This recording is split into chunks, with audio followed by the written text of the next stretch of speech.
morning, everyone. Welcome to The Water's Edge. Whether you're joining us online through Facebook or YouTube, or you're in person right now with us, we're so delighted to have you here. If you're joining us virtually, remember to hit that like button, share our content, or drop a comment just to let us know you're here. And for those in the room, we have some real important updates just for you. If you have little ones, our nursery and kids church are set up just across in the lobby, providing a safe and engaging environment for all of them. And check this out. The heart of our community is our volunteers. So to get involved, simply scan the barcode on the screen or text the word volunteer to 884-793-7384. And let's not forget that we're a welcoming space for everyone, especially those facing challenges. So if you know someone in need, extend an invitation to join us in person or let them know about our online content. Now get ready for an uplifting experience this morning as we come together for worship and receive a powerful message from Pastor Tony.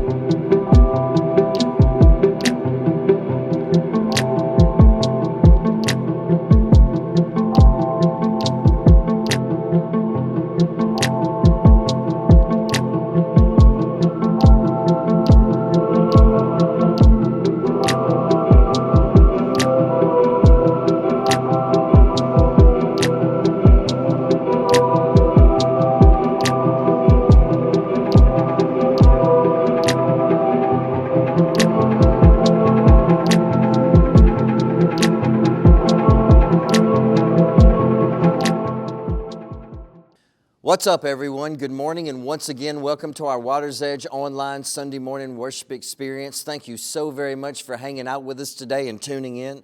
For those of you that continue to like and share these online worship experiences with your circle of influence, thank you so very much for doing that. Continue to do that. We have people tuning in from all over the place. Also, for those of you that continue to worship with us online through giving and generosity, because that is an act of worship, thank you so very much for doing that. Continue to do that. You allow us to minister to more people, help more people, love more people, feed more people, serve more people, and shelter more people. You allow us to show the love of God to our community. Today, we finish up with our current series entitled The Search Party, and this study has been all about this. What are you and I really looking for in this life? What are we really searching for in this life? And what are some of the things that we absolutely need to find in this life? Like we need to find our joy again. We need to find our faith again. We need to find our hope again. We need to find our optimism again and our purpose again. We need to find our significance again. But most of all, we need to find our resilience. We need to find our resilience again to hold on to our faith in our relationship with Jesus. And so what are some of the things that we need to find in this life and hold on to? And what are some of the things that we need to lose in this life? Like we need to lose our pride. We need to lose our excuses. We need to lose always thinking that we're a victim. We need to lose that hesitation to change our life. Jesus even said, those of you that lose your life for my sake are going to find real life and what real life is all about. But those of you who try to hang on to your way of life are going to lose your life. And so what are some of the things that we need to find, and what are some of the things that we need to lose? And also remember the value of your life. Remember the worth of your life. And the value of your life and the worth of your life is not determined by what has happened to you or what is happening to you, but the value of your soul and the value of your life is determined by what happened to someone else 2,000 years ago on the cross, and that's the crucifixion of Jesus Christ. Jesus Christ considers your life valuable. In fact, your life is so valuable to God that it's worth the price of His very own Son, Jesus, who paid for our life by His cross and by the blood. That's how much He loves you, and that's how much God values you. You know, people love to create labels for themselves, and we love to create labels for other people in our life, categories. And based off of these labels, we usually place ourselves and other people in these categories: big, tall, skinny, small, rich, poor, a failure or success, good people, good friends, bad friends, no friends, or hypocrite, genuine, fake, real, authentic, superficial. Category after category, label after label. And so many of these labels can change you, and they can change the way you see the world and relate to the world and treat other people in this world. And it also can affect the way that you see yourself, because it affects the way that you love yourself. I remember several years ago when my dad was still alive and he was pastoring in DeQuincy and I was in college. One of my friends that I had grown up with, who had just been through so many difficult things in life, he went to go talk to my dad one day, and he grew up in the type of church that was very judgmental and very harsh and very religious. And he began to share with my dad many of his struggles and many of his weaknesses and the scars of his past. And he told my dad, he made this statement to my dad. He said, man, I want to get close to Jesus. I want to get close to God. I want to find my relationship with God again and Jesus again, but it just feels like I've messed up so much that I'm past the point of no return. With God, maybe I'm just past the point of no return. And so my dad told me that he had this long conversation with him about mercy and about grace and about new life and about second chances and about forgiveness, but it never really sunk in. He never really believed it. He always just believed the lie that with God he had messed up too much, too many scars, too many battles, and he was past the point of no return. When he was 26 years old, he got into a car wreck and he died. And he died believing that about himself. He died believing that about God and about how God related to him, that he was past the point of no return. What would make someone believe that? What would make someone embrace that feeling about their life? What would make someone just accept that label and that category that they're not good enough for God and they're past the point of no return? I'll tell you what it is, and this is what it is. It's self-loathing, self-hatred. And church and religion has added so much to this self-hatred that many of you and I experience, and this self-loathing that we experience, to the point where we believe it, and it affects the way that we see ourselves. It affects the way that we see the world. It affects the way that we see our future and our potential, and it affects the way that we relate to other people. I'm so wretched. I'm so bad. I'm so scarred. I'm so damaged. Why would God want me? I'm beginning to hate myself. I'm just a no good, dark, wretched sinner. And when you hear this over and over again every Sunday since you're 4 years old in Sunday school, that you're no good, you're wretched, you're no good, you're wretched, then that's how you start to see yourself. And that's how you start to see the world. And that's how you start to see other people. I'm a no good person who's wretched. And it hurts your self-view. And many times, if you don't know how to sort through the lies and the delusions, it produces self-hatred and self-loathing in your life. And honestly, this type of self-hatred produces a few things in our life that we absolutely need to be aware of.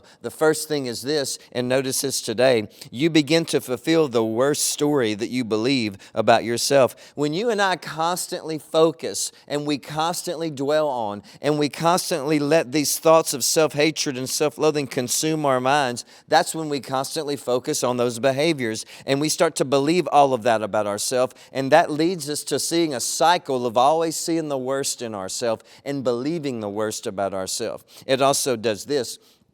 It'll limit your courage to try new things. It'll limit your courage to take new risks. It'll hinder your personal growth, and most importantly, it'll hinder your personal growth in your personal faith with Jesus Christ. It'll also hinder your future success in life. The next thing is this: it gives negative self-talk, and it produces negative self-talk. When you continue to cut yourself down, then it produces these feelings of never being adequate and always feeling worthless. But remember, your life is always worth the price of God's Son. When you constantly engage in this negative self-talk, it makes it that much more difficult to challenge those negative beliefs that you keep believing about yourself, and especially right now, but also later on down the road. And you just keep believing all those lies about yourself. Maybe I am past the point of no return. Maybe I am nothing. Maybe I am worthless. Maybe I am wretched. But none of this is true.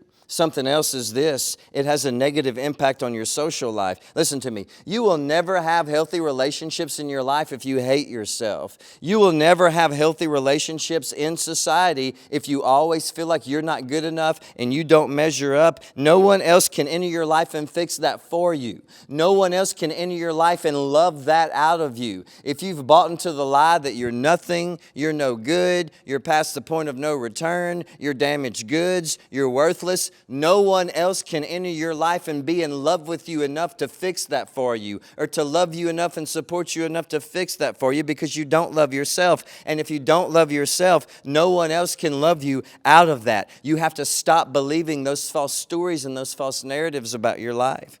Last week, someone came to my office to talk to me, and this was the story that they told me. And I have to be honest with you. If I've heard this story once through the years, then I have heard it a million times. But this is what they told me, and I've heard a similar narrative like this over and over and over again. This is what they told me. Pastor Tony, I've been through some deep struggles in my life, and I'm going through some deep battles in my life, and I have made so many mistakes. I have so much guilt. I have so much regret.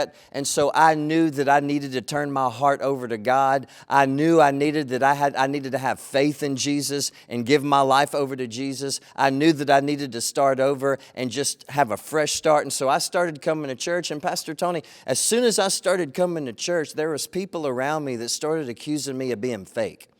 People around me started accusing me of being a hypocrite just because I was trying to turn my life around. And they kept trying to remind me of all of my mistakes in my past and my weaknesses. And so I would ask, so you're being called a hypocrite because you're trying to change your life. Why would someone say that? Why would someone accuse you of being fake and not real for simply trying to turn your life around? Why would they say that you're a hypocrite? Because, let me tell you why, because your determination to change your life is making them feel bad about their life, and they're trying to hold you back. Because if you can change your life through your relationship with Jesus Christ, then it's going to cause them to deal with their issues too, and they're not ready to do that. And so in return, they just call you fake. They call you not real. They call you a hypocrite and not genuine, and they try to remind you of all the weaknesses that you've had in your life up until this point. So let's talk about two specific labels today, two specific categories that many times we either place ourselves in or other people place us in, and when we do, we just start to believe this about our life over and over again, and this is what it is. And notice this today. These are the two categories: authentic and superficial. Or in other words, either you're being real or you're being fake. Genuine or superficial. Authentic or a hypocrite. And I think we can all agree that no one wants to be placed in the superficial category. No one wants to be placed in the fake hypocrite category. We all want to be considered as someone who's real. All of us want to be considered as someone who's genuine and authentic and not fake and not superficial. In fact, you hear a lot today about being your authentic self. People talk about that all the time. I'm just trying to be my real self. I'm just trying to be my authentic self. But there's a false story out there today. There's this false narrative out there today that's being put out into the world, and this is what it means to be real, and this is what it means to be fake. This false story on what it means to be genuine, and this false story about what it means to be superficial. And so today, this is what we need.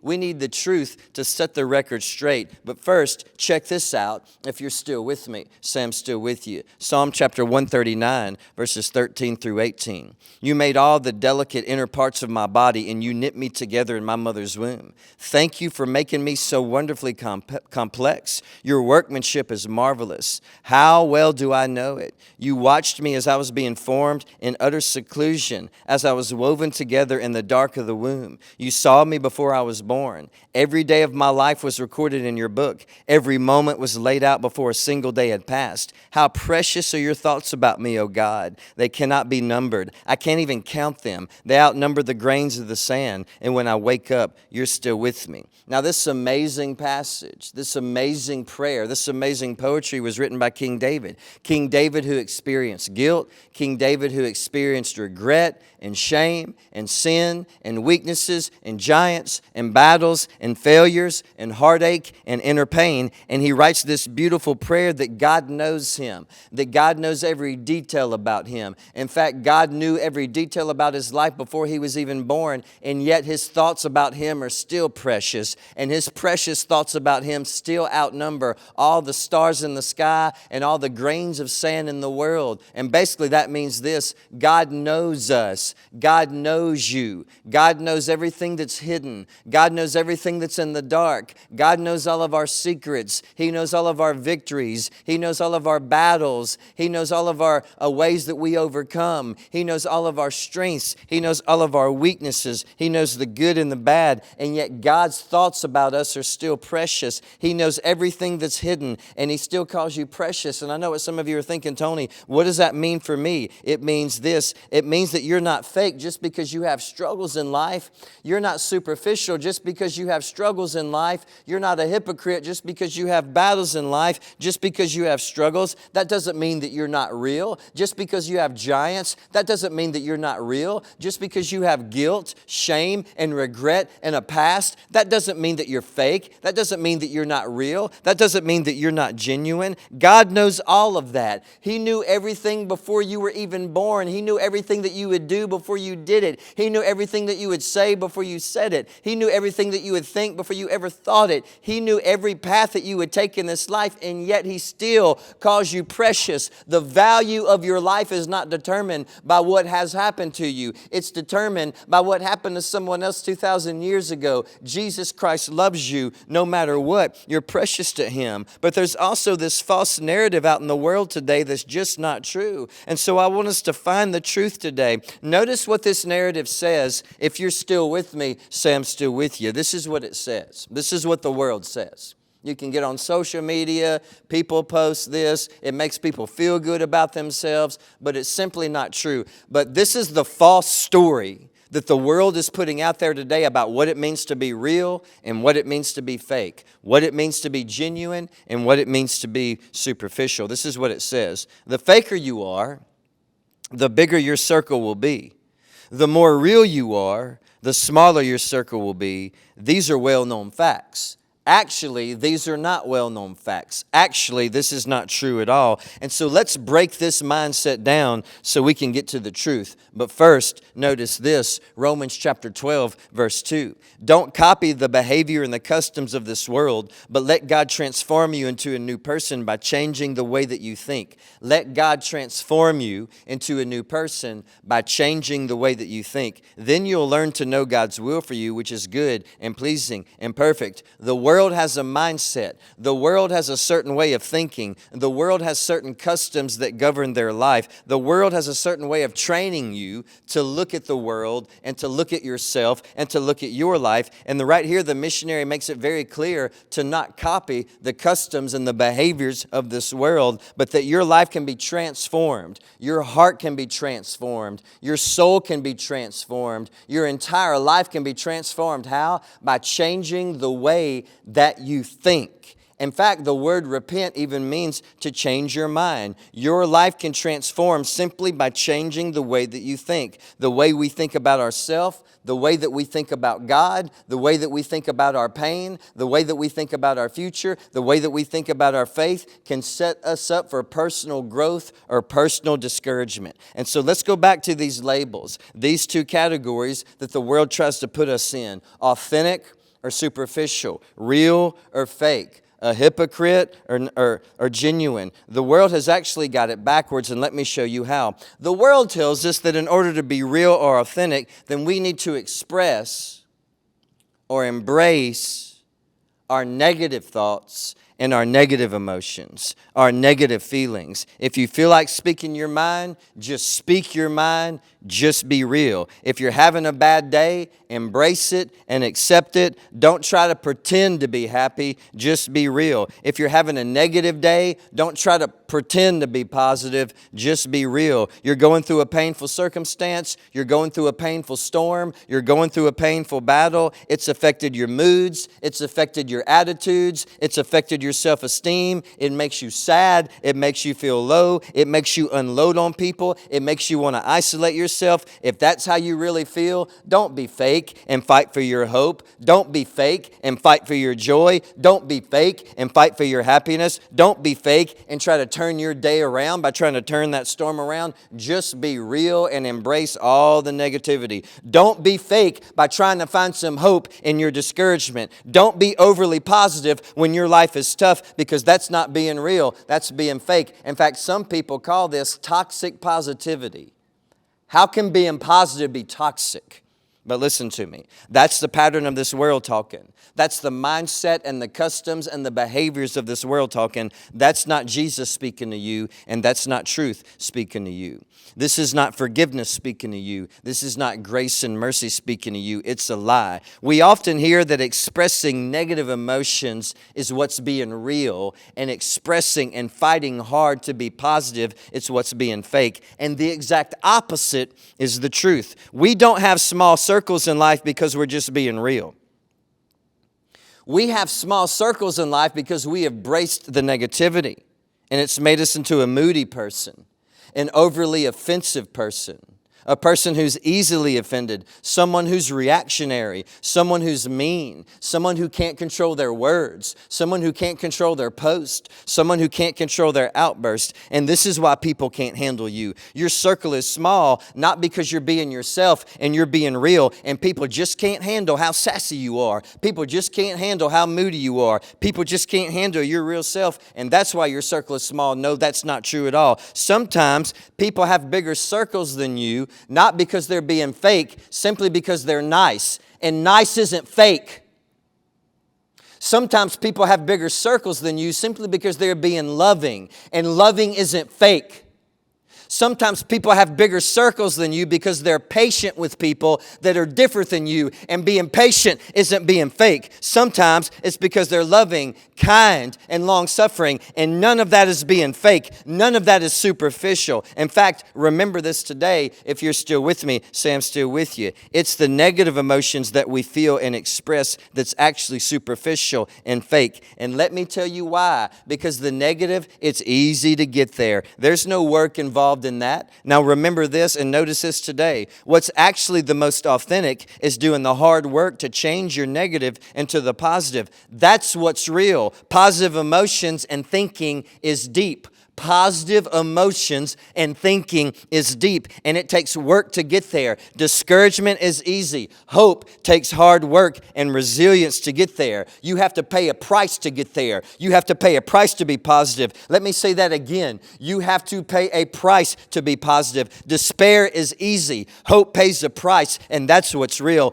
Hate is easy. Love is hard work, and that's what's real. Greed is easy, but generosity, that's a sacrifice. That pays a price, and that's what's real. That's what takes work. Being sassy is easy for us, but controlling what you say, that's what's real. That's what takes hard work. Being moody is easy for us, but being a kind person, that's not being fake. That's what it means to be real. It's easy to give up and be the victim. It's easy to give up and play the victim. It's easy to give up and play the little victim, and that's not being your real self. That's being your fake self. That's being your easy self. That is you accepting the customs of this world. What's authentic is when you can get past all the negativity and all the excuses and all that victim mindset thinking. When you can get past all of that and do the hard work to get your faith back and your love back and your optimism back and your hope back, that's what's real. The world has created this narrative that the negative energy that comes from you is so easy and it's just being real, and expressing that negativity is just being real. But I would argue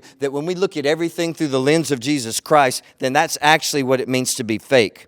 Real people, authentic people, they're the people that do the hard work to overcome the negativity in their life no matter what's going on. Yes, I'm facing difficult storms and uncertainties, but in order to be real, I fight hard, I go deep, I do the hard work to find my joy again. Yes, I'm facing difficult, lonely feelings and feelings of self-hatred and battles, but in order to be real, I fight hard, I go deep, I do the hard work to get my hope and my faith back again. Yes, I'm facing difficult struggles and temptations and discouragements and giants. But in order to be real, I fight hard, I go deep, and I pay the price to get my hope back again and my faith back again. Fighting to hold on to your hope and your joy and your positive outlook on life again is not being fake at all.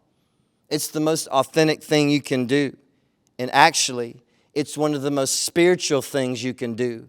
because the Bible says over and over again that because of Jesus, we're never hopeless, but we have a hope that's an anchor for our soul. And so we have to dig deep and do the hard work and find it. And when we do, that's not being fake. That's being real. Thank you so much for hanging out with us today. Thank you so much for tuning in. We absolutely love you. Now continue to stay tuned in for an amazing time of worship with the amazing Water's Edge worship team.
Amen. Give him praise this morning.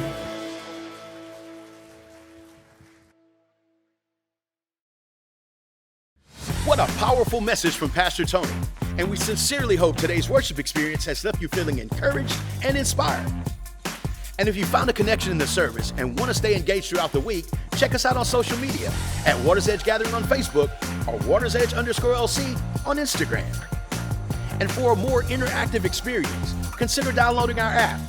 It enables you to participate in online giving, enjoy worship songs, or replay messages from Pastor Tony. And whether you're curious about salvation and baptism, interested in volunteering, or have a prayer request, just make your way to the Welcome Center in the lobby, scan the barcode on the screen, and one of our dedicated volunteers are ready to assist you. We love and appreciate each and every one of you, and we're looking forward to seeing you back here next week at the Water's Edge, where everyone finds a meaningful place to belong. And remember, your engagement helps us create a stronger community, so thank you for being a vital part of it.